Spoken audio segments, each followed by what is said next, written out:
અમરેલીમાં ભારે વરસાદ અને પૂરની સ્થિતિને પહોંચી વળવા માટે વહીવટીતંત્ર યુદ્ધના ધોરણે સક્રિય બન્યું છે, જેમાં ઇન્ચાર્જ પ્રાંત અધિકારી જીલ પટેલે વિગતો આપતા જણાવ્યું કે ભેરાઈ ગામ નજીક ફસાયેલા 70 જેટલા લોકોને સલામત સ્થળે ખસેડીને તેમના માટે ફૂડ પેકેટની વ્યવસ્થા કરવામાં આવી છે।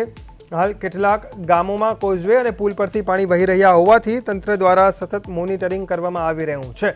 પરિસ્થિતિને નિયંત્રણમાં રાખવા માટે એનડીઆરએફની ટીમ મોડી રાત સુધીમાં પહોંચી જશે। સાથે જ ફાયર વિભાગની ટીમોને પણ સ્ટેન્ડ બાય રાખવામાં આવી છે।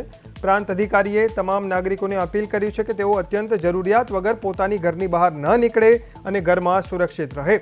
પ્રશાસનની વિવિધ ટીમો હાલ ફિલ્ડમાં હાજર રહીને પરિસ્થિતિ પર ચાંપતી નજર રાખી રહી છે।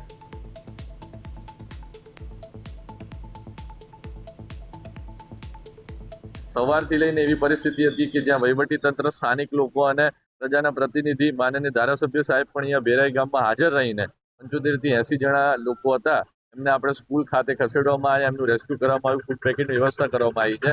ઉપરાંત 8 જેવા અલગ અલગ ગામ, ખાકબાઈ છે, ચોતરા છે, એના સિવાય નિંગાળા એક છે, એવા ગામોની અંદર જ્યાં નીચાણવાળા વિસ્તારમાં પાણી ભરાયેલા હતા ત્યાં અત્યારે અમુક અલગ અલગ પ્રકારે વહીવટીતંત્ર દ્વારા, જેસીબી દ્વારા, ક્યાંક ડમ્પર દ્વારા, ક્યાંક જે રીતે પોલીસની મદદથી, પીપાવા પોલીસ દ્વારા પણ એકાદ હમણાં વાહન ચાલકને, ફોર વ્હીલરને પણ રેસ્ક્યુ કરવામાં આવ્યો। અલગ અલગ ઘટનાઓ રાજુલા પંથકથી મળી રહી છે, ત્યાં અત્યારે રેસ્ક્યુની કામગીરી ખૂબ જોશમાં ચાલી રહી છે।